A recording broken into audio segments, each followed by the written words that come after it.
Hello guys, இன்றைக்கி நம்ம சேனலில் என்ன ரெசிபி பார்க்க போகிறோன்னா ஒரு சூப்பரான சைட் டிஷ் ரெசிபி தான் பார்க்க போகிறோம்.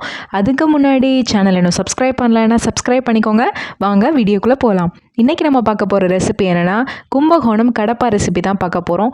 இது வந்து பார்த்திங்கன்னா இட்லி, தோசை, சப்பாத்தி, பூரி அப்படின்னு எல்லாத்துக்குமே சூப்பராக இருக்கும். ரொம்ப ஈஸியான சிம்பிளான ஒரு ரெசிபி தான் இது.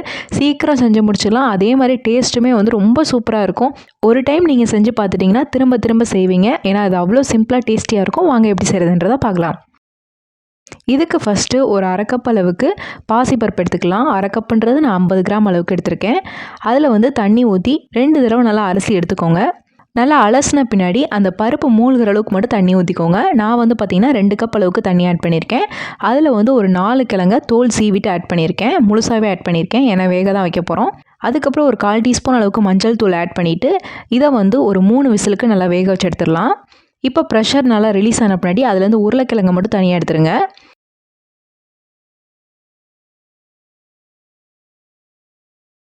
உருளைக்கிழங்கு எடுத்துகிட்டு நம்ம ரெடி பண்ணி வச்சுருக்க பருப்பை வந்து நல்லா மசிச்சுக்கலாம்.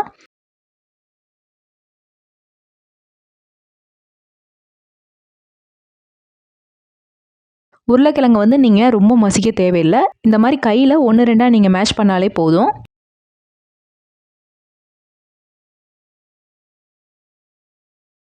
இப்போ இதை ரெண்டையும் தனியாக வச்சுக்கோங்க. இப்போ ஒரு மிக்ஸி ஜாரில் அரை கப் அளவுக்கு தேங்காய் ஆட் பண்ணிக்கலாம். அரை கப்புன்றது ஒரு 50 கிராம் அளவுக்கு வரும். அதுக்கப்புறம் ஒரு 10 முந்திரி ஆட் பண்ணிக்கோங்க. அதுக்கப்புறம் 2லேருந்து ஒரு 4 பச்சை மிளகாய் ஆட் பண்ணிக்கலாம். உங்களுக்கு காரம் எவ்வளோ தேவையோ அந்த அளவுக்கு நீங்கள் ஆட் பண்ணிக்கோங்க. அதுக்கப்புறம் ஒரு அரை டீஸ்பூன் அளவுக்கு கசகசா, அரை டீஸ்பூன் அளவுக்கு சோம்பு, கொஞ்சமாக ஒரு 1/4 கப் அளவுக்கு தண்ணி ஊற்றி நல்லா ஃபைன் பேஸ்ட்டாக அரைச்சி எடுத்து வச்சுக்கோங்க. இப்போ வந்து ஒரு பாத்திரத்தில் 3 டேபிள் ஸ்பூன் அளவுக்கு ரீஃபைண்ட் சன்ஃப்ளவர் ஆயில் நான் ஆட் பண்ணியிருக்கேன். அதுக்கப்புறம் பிரியாணிக்கு நம்ம ஆட் பண்ணுற பட்டை வகைகள் எல்லாமே ஆட் பண்ணிக்கலாம். அதில் நான் என்ன ஆட் பண்ணியிருக்கேன்னா 1 ஏலக்காய், 2 கிராம்பு, அன்னாசி பூ, 2 பட்டை. இது வந்து பிரியாணி இலை வந்து நான் கட் பண்ணி ஆட் பண்ணியிருக்கேன். நீங்கள் முழுசாக போடுறதுனால போட்டுக்கலாம். அதுக்கப்புறம் ஒரு அரை டீஸ்பூன் அளவுக்கு சோம்பு திரும்ப ஆட் பண்ணிக்கோங்க. பெரிய வெங்காயம் நான் கட் பண்ணி ஆட் பண்ணியிருக்கேன். இது வந்து பார்த்திங்கன்னா ஒரு 2 வெங்காயம் இருக்கும். இந்த மாதிரி நல்லா மெல்லிசாக கட் பண்ணி ஆட் பண்ணிக்கோங்க. அதுக்கப்புறம் கல்பாசி ஒரு இலை மாதிரி இருக்கும்ல, அதை வந்து ஃபுல்லாக ஆட் பண்ணிக்கோங்க. ஆட் பண்ணிவிட்டு இது எல்லாத்தையுமே சேர்த்து நல்லா வதக்கிக்கலாம்.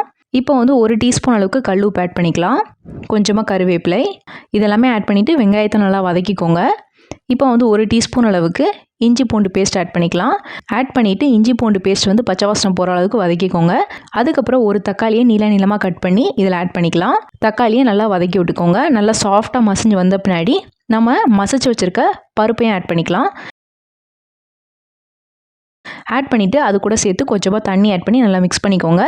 இதெல்லாமே நல்லா மிக்ஸ் பண்ணிவிட்டு மூடி போட்டு வச்சுருங்க. ஒரு 5 நிமிஷம் நல்லா கொதி வரட்டும். நல்லா கொதிச்சு வந்த பின்னாடி நம்ம அரைச்சி வச்சுருக்க தேங்காய் பேஸ்ட்டு இதில் ஆட் பண்ணிக்கோங்க. ஆட் பண்ணிவிட்டு கொஞ்சமாக தண்ணி வந்து அலசி ஊற்றிக்கலாம். இப்போ இது எல்லாத்தையுமே சேர்த்து நல்லா மிக்ஸ் பண்ணிவிட்டு நம்ம மசிச்சு வச்சுருக்க உருளைக்கிழங்கை ஆட் பண்ணிக்கோங்க. ஆட் பண்ணிவிட்டு இதையும் நல்லா மிக்ஸ் பண்ணி விட்டுக்கோங்க. இப்போ உப்பு பத்தலைன்னா செக் பண்ணிவிட்டு ஆட் பண்ணிக்கோங்க. நான் ஒரு அரை டீஸ்பூன் திரும்ப ஆட் பண்ணியிருக்கேன்.